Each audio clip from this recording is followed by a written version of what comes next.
अस्सलाम वालेकुम viewers, welcome to our YouTube channel expert tech की एक और नई वीडियो के साथ हम अपने चैनल पे हाजिर हैं। तो अगर आप हमारे चैनल पे नए हैं तो इसे सब्सक्राइब कर लीजिए और बेल आइकन पे भी क्लिक कर लीजिए ताकि आने वाली हर नई वीडियो आपको फ़ायदा पहुंचा सके।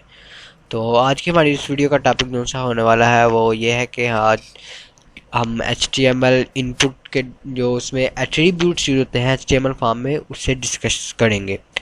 तो वो काफ़ी ज़्यादा एट्रीब्यूट्स हैं, तो ये वीडियो काफ़ी लंबी भी हो सकती है, तो आप इस वीडियो को पूरा देखिएगा, कहीं पे स्किप मत कीजिएगा। तो चलिए वीडियो की तरफ बढ़ते हैं। फॉर एग्जाम्पल यहाँ पर अपने डाटा अपना से हम सेव करके जब हम इसका आउटपुट देखते हैं तो ये कुछ इस तरह का शो होता है। तो ये काम तो हमने पहले भी किया था, तो अब हम यहाँ पे इसके साथ कुछ एट्रीब्यूट्स लगा के तो उसे देखेंगे कि उसका रिजल्ट कैसा आता है। तो यहाँ पे अगर अभी हम देखें तो यहाँ पे हमारा जो सा टेक्स्ट एरिया है वो अभी एम्प्टी है, लेकिन यहाँ पे अगर मैं कोई वैल्यू लगा देता हूँ, वैल्यू, और वैल्यू में मैं लिख देता हूँ नेम, तो और यहाँ पे सबमिट वाले बटन में यहाँ पे इसकी वैल्यू चेंज कर देता हूँ और इसकी वैल्यू चेंज करके कर देता हूँ। फॉर एग्जांपल कोई भी जैसे सबमिट के लिए यूज़ होता है कोई भी टाइप, मैं गो कर देता हूँ। तो अब हम जिसे सेव करके देखेंगे तो ये कुछ इस तरह का शो होगा, यानी कि जितनी बार भी पेज लोड होगा बाय डिफ़ॉल्ट ये चीज़ें जो से है उस पर बाय वैल्यू जो से है वो यहाँ पे आ जाएंगी।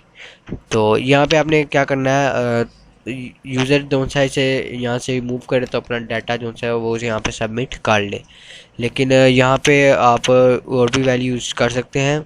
तो और भी यहाँ पे फॉर एग्जांपल मैं कुछ भी लिख देता हूँ कि ये नेम ही फॉर एग्जांपल रहने देते हैं हम। तो यहाँ पे इसके आगे हम एक और जो सा एट्रीब्यूट यूज़ करते हैं, रीड ओनली, ये लगाऊंगा तो ये सिर्फ कुछ इस तरह का शो होगा हमें जब आउटपुट में कि ये सिर्फ पढ़ा जा रहा है, हम इसे जो सा वो एडिट नहीं कर सकते। यहाँ पे आप देख सकते हैं ना मैं इसे जो सा रिमूव कर पा रहा हूँ और ना ही मैं इसे एडिट कर रहा हूँ। तो ये था रीड ओनली का एट्रीब्यूट यहाँ पे यूज़ होता है। तो उसके बाद यहाँ पे हमारे पास एक और एट्रीब्यूट यहाँ पे होता है डिसेबल्ड।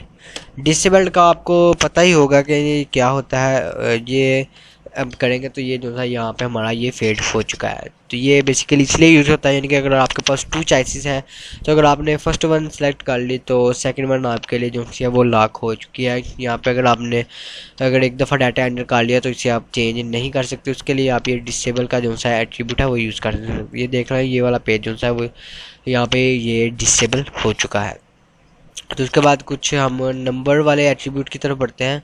तो यहाँ पे सबसे पहले मैं इसका यहाँ पे जो सा इसकी फॉर्मेट चेंज कर देता हूँ, नंबर कर देता हूँ और मैं सेव करूँगा। तो यहाँ पे आपको पता है इनके यहाँ पे ये करैक्टर कोई भी एंटर नहीं करेगा, तो यहाँ पे सिर्फ जो सा ये नंबर ही एंटर करेगा। तो अगर हम चाहते हैं कि यहाँ पे अभी जब मैं इसे इंक्रीमेंट यानी कि इसे ऐड कर रहा हूँ तो यहाँ पर 1 का डिफरेंस आ रहा है, लेकिन मैं चाहता हूँ कि यहाँ पे सिर्फ ऑड या इवन नंबर का ही डिफरेंट जो सा वो यहाँ पे आए। तो यहाँ पे हमने उसके लिए क्या करना है, यहाँ पे नंबर के आगे हमने उसकी वैल्यू देनी है, यानी कि बाय डिफ़ॉल्ट ये कहाँ से शुरू हो, 1 से स्टार्ट हो। और इसमें जब हम ऐड करें तो ये कितने स्टेप जो सा वो ऐड करें, स्टेप यहाँ पे मैं लगा देता हूँ 2। तो जब हम इसे सेव करके देखते हैं तो ये कुछ इस तरह का शो होगा। यहाँ पे भी 1 है, जब मैं इसे ऐड करूँगा तो ये 3 हो जाएगा और ये 5, और यहाँ पे 2 का डिफरेंस जो है वो यहाँ पे बढ़ता जा रहा है। तो यहाँ पे अगर मैं इसे चेंज करके 5 कर देता हूँ तो यहाँ पे हमारा जो सा 5 का डिफरेंस आएगा हमारे, चाहे से हम जो सा माइनस करते हैं या जो सा प्लस कर देते हैं तो यहाँ पे हमारा 5 का ही डिफरेंट रहेगा। तो ये बहुत इंटरेस्टिंग चीज़ है, इसे आप यूज़ करके तो अपने किसी भी वेब में यूज़ कर सकते हैं। उसके बाद नेक्स्ट स्टेप की तरफ बढ़ते हैं कि नेक्स्ट यहाँ पे हमारे पास HTML टाइप फॉर्म में नंबर के एट्रीब्यूट्स में और कौन कौन से यूज़ होते हैं। यहाँ पे मैक्सिमम और मिनिमम वैल्यू भी होती है। तो यहाँ पे अगर मैं कोई मिनिमम वैल्यू देता हूँ 10 एंड मैक्स वैल्यू कर देता हूँ 30, जब हम सेव करते हैं तो इसे मैं अपने जो है सेकंड ब्राउज़र में ओपन कर लेता हूँ, क्रोम की बजाय फायरफॉक्स में। वो कहता हूँ कि आपको इसका रिजल्ट शो हो जाए। वो ब्राउज़र जो है शायद क्रोम इसे सपोर्ट नहीं कर रहा था। तो यहाँ पे जब मैं वैल्यू 10 से नीचे जाता हूँ तो यहाँ पे आप देख सकते हैं यहाँ पे मैंने कंडीशन सेट की कि मिनिमम वैल्यू जो सी 10 और मैक्सिमम वैल्यू 30 रहे। तो यहाँ पे जब इसे करते हैं तो ये 10 से जो सा नीचे ये वैल्यू नहीं जाती, और अगर मैं इसे 31 करना चाहूँ तो ये कुछ वैसे भी नहीं बढ़ेगी 31, ये हो तो गई, लेकिन जब सबमिट करेंगे तो ये कुछ प्रॉपर रिजल्ट शो नहीं करेगी। यहाँ पे हमें ये बताएगा कि ऐसी वैल्यू आप राइट करें जो सी 30 से छोटी हो। अगर यहाँ पे मैं सबमिट करता हूँ तो ये इसे प्रॉपर सबमिट नहीं करेगा। तो उसके बाद यहाँ पे हम करैक्टर्स की तरफ ही बढ़ते हैं, HTML करैक्टर टेक्स्ट की तरफ ही। यहाँ पे इसे मैं अगेन चेंज कर देता हूँ। तो टेक्स्ट में कुछ जो सा है वो मिनिमम और मैक्स का नहीं होता, लेकिन यहाँ पे एक चीज़ जो यूज़ होती है वो होती है यहाँ पे साइज़ एंड मैक्स लेंथ। तो यहाँ पे अगर मैं इसका साइज़ रखूँ 5, तो यहाँ पे जब मैं इसे सेव करूँ यानी कि बॉक्स का साइज़ इतना हो जाएगा, यानी कि 5 करैक्टर जो से हैं वो यहाँ पे हमें विजिबल शो हो रहे हैं। यानी कि बॉक्स का साइज़ जो है वो उसके मुताबिक वहाँ पे एडजस्ट हो जाएगा। तो अगर मैं इसका साइज़ यहाँ से बढ़ा के जो सा बढ़ा देता हूँ, इसका साइज़ मैं यहाँ पे फॉर एग्ज़ाम्पल कितना 20 काट देता हूँ अगर मैं, तो यहाँ पे आप देखेंगे इस बॉक्स का हमारे टेक्स्ट एरिया का साइज़ भी जो है इतना हो चुका है कि यहाँ पे 20 करैक्टर्स जो हैं वो विजिबल हो सकते हैं। उससे ज़्यादा फिर ये जैसे अपने पिछले करैक्टर्स को रिव्यू करना शुरू कर देगा।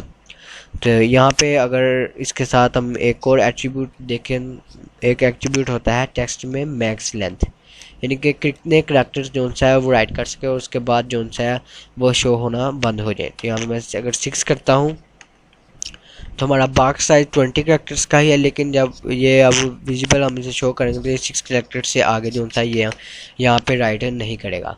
तो जितने करैक्टर्स की आप यहाँ पे कंडीशन सेट करेंगे, फॉर एग्जांपल यहाँ पे मैं इसकी एक कंडीशन जो सी है मैं 10 काट देता हूँ, तो ये 10 करैक्टर्स जितना ही जो सा लिखा जाएगा उससे ज़्यादा जो सा ये आगे जो सा राइट नहीं करेगा। तो उसके बाद यहाँ पे पढ़ते हैं कि हमारे पास फॉर्म फिल करने के लिए यहाँ पे हमारे पास कुछ डिफरेंट ऑप्शन मौजूद होती हैं, यानी कि फ़र्स्ट नेम लास्ट नेम। अगर हमारे पास एक से ज़्यादा अगर टेक्स्ट के इनपुट मौजूद हो तो उसे जो सा यूज़र है वो कैसे रिकगनाइज़ कर सकता है, यानी कि ये जो सा किस लिए यूज़ होता है। तो यहाँ पे मैं एक और टेक्स्ट टाइप बना देता हूँ और यहाँ पे मैंने 3 जो सा टेक्स्ट टाइप यहाँ पे बना दिए। यहाँ पे हम जो सा एक नेम का एट्रीब्यूट यूज़ करेंगे, नेम का एट्रीब्यूट, यानी कि ये जो सा ये हमारे पास फर्स्ट नेम के लिए है।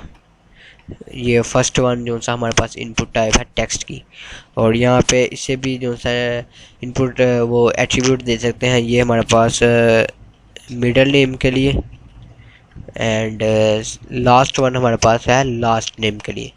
तो ऐसे करने से क्या होगा कि हमें जो सा जब डेवलपर या यूज़र जो जब डाटा देखेगा तो उसे पता चल जाएगा, यानी कि फर्स्ट वन जो हमने उसने यूज़र ने डाटा एंटर किया वो किस लिए था, और सेकंड किस लिए था, और यहाँ पे थर्ड किस लिए था।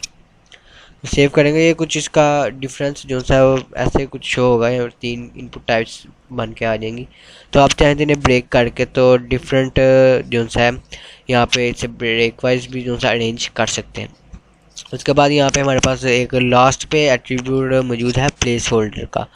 यहाँ पे अगर मैं वो यूज़ करता हूँ प्लेस होल्डर का एट्रीब्यूट, तो फॉर एग्जांपल यहाँ पे मैं लिख देता हूँ एंटर नेम। जब मैं इसे सेव करके देखूँगा तो ये कुछ इस तरह का शो होगा, यानी कि बाय फेड ये शो हो रहा है, लेकिन जब मैं इस पर क्लिक करता हूँ तो ये यहाँ पे जो सा ये आ जाता है, लेकिन यहाँ पे जब कोई भी राइट करता हूँ तो ये जो सा वो इरेज हो चुका है। तो ये यूज़र को जो सा आपके यूज़र को शो कराने के लिए कि यहाँ पे क्या चीज़ एंटर करनी है।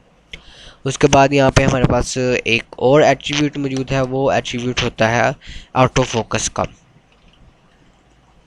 ऑटो फोकस का हम यहाँ पे एट्रीब्यूट यूज़ करते हैं।